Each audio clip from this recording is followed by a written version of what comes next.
What screams, I'm a bad parent? Story 1. I volunteer at and have had student placements at a child's hospital, and we've had patients with serious brain injuries due to abuse, shaking, attempted drowning, etc. So, yeah, I'd say those parents are pretty bad. When I was maybe 9, we lived in some apartments one night, and I heard a baby crying and crying, but it sounded like it was outside. I looked out my window and saw a man holding a pillow over a baby's face trying to kill it. I freaked out and told my mom, and she called the cops. Years later, I met a woman with a child who had a very, very severe delays mentally and physically, and she is telling the story of how she got away from her abusive ex-husband. In an odd series of coincidences, over 20 years later, I reconnected with my neighbor from those apartments. That was the worst thing I had ever seen in my life. Story 2. Ironically, never thinking you're a bad parent. I was assigned to arrange a free parenting with love and logic course a bit late in the evening for our school. I thought, given the time the class was, lots of parents of some of the challenging kids who work could make it to the class. Within a very short time, the class was full. I attended the class too and noticed the parents I saw were either teachers or parents of well-behaved kids. I felt so naive to think that parents of naughty kids would even bother to show up. This still makes me sad to this day. Story 3. Triangulation. After divorce, one of our parents immediately weaponized our relationship against the other. I'm 32 and still unweaving all the details in my brain. My mom did this big time with us. Behave or I'll send you to your father's was a threat as a kid. Never really knew my dad or why they got divorced. He's dead, so I know I'll never get the actual reasons or facts on it. Story 4. Never saying sorry to the kid when the parents make a mistake. My mom has extreme accountability issues. Nothing is ever her fault. I'm 43 Mel, and after therapy this year, I finally confronted her about the abuse I suffered as a kid, emotional from her and physical from my dad. You know what she told me? That my behavior was the reason she and dad had marital problems, and if I had just tried to be a better kid, the whole family could have been happier. I'm very minimal contact with her for so many reasons. Story 5. I was molested from age 3 to 6. Told my parents, but they did nothing. In my 20s, my mom had the audacity to tell me that I asked for it. As far as I'm concerned, I don't have a mother anymore. 6 through 11 for me, by my maternal grandfather. When I told my mom about it years later, she said it wasn't that big a deal. Yeah, it was, Mom. Good old Grandpa molested all 4 of his kids and tried to carry on the family tradition. He finally stopped when I stood up to him. Mom sure didn't. Story 6. Parents who can't apologize to a child. It's okay to have human emotions and moment to be triggered or struggling and lash out or be wrong, but for the love of all things good, apologize and change. My parents are allergic to apologizing when they fuck up. On the rare occasions they acknowledge they fucked up, it pisses me off to high hell. Story 7. Your own children being afraid of you. No child should be afraid of the person that looks after them nearly 24/7. I really don't think it clicks till adolescence either, when you look back and realize that you really were terrified of your father 24/7 as a child. Story 8. Invalidating your child's feelings, struggles, and or mental illness in favor of, you don't know what struggling really is, or some form of, back in my day, or you kids are so weak. You have just robbed your child of support, told them that their feelings do not matter, and informed them that you are not a safe person to confide in. Their stress isn't relative to your experience, it's relative to their experience. A 4-year-old stubbing their toe might actually be experiencing the worst pain in their entire life. Just because you've snapped your femur and had countless other injuries that have tempered your pain response and ability to manage yourself, it doesn't mean that stubbing a toe isn't that bad.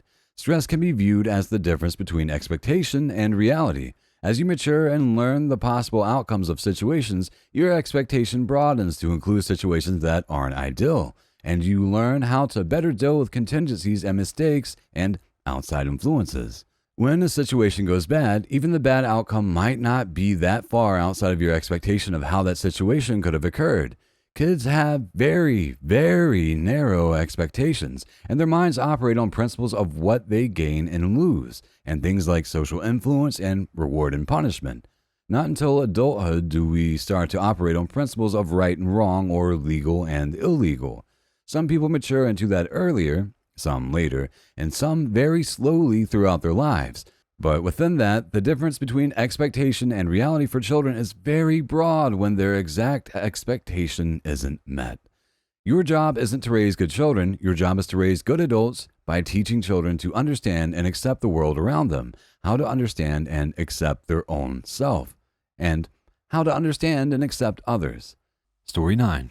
Treating your kid as your therapist. My mom treats me as her therapist. One time I told her that she treats me like one and suggested she go to a real one. She answered that therapy is prostitution for the mind. Well, I guess fucking her child's brain is okay and free. Story 10. Using your kid as therapy and then getting upset when they have issues regulating their emotions. My mom, 100%, she told me some really heavy stuff about her childhood when I was 6, so I spent a good deal of my early adulthood figuring out how to process my own problems. Story 11. Thinking that small children are just selfish tiny adults. Your kid isn't asking for stuff because they are selfish. Mostly, we're excluding their occasional manipulative tendencies. They are doing it because they are 5. Don't be a dick to your kid because they're asking for support, help, or food. They also know nothing other than themselves. They're learning. It isn't selfishness, it's their worldview, which is literally undeveloped. Story 12. Not believing in or telling your children no. The world will and should tell them no at times. They need to be prepared for that reality, or they will absolutely be a menace to everyone around them. I never understood the never say no to your children concept. Understanding and respecting the word no is the fundamental cornerstone of bodily autonomy, consent. One of the most important social concepts the child will have to learn. They need to understand both that they have the right to say no, a right they need to learn very early on, and that they have a responsibility to respect when others say no. Story 13. I don't know if this really screams it, but I absolutely hate when adults tell other adults their children's shameful secrets for no reason. Even strangers. It tells me those children probably don't feel like they can trust their parents. This was my mom. She knows absolutely nothing about my personal life now as an adult. I don't tell her anything I wouldn't feel comfortable telling a stranger. Story 14. Zero interest in the kid.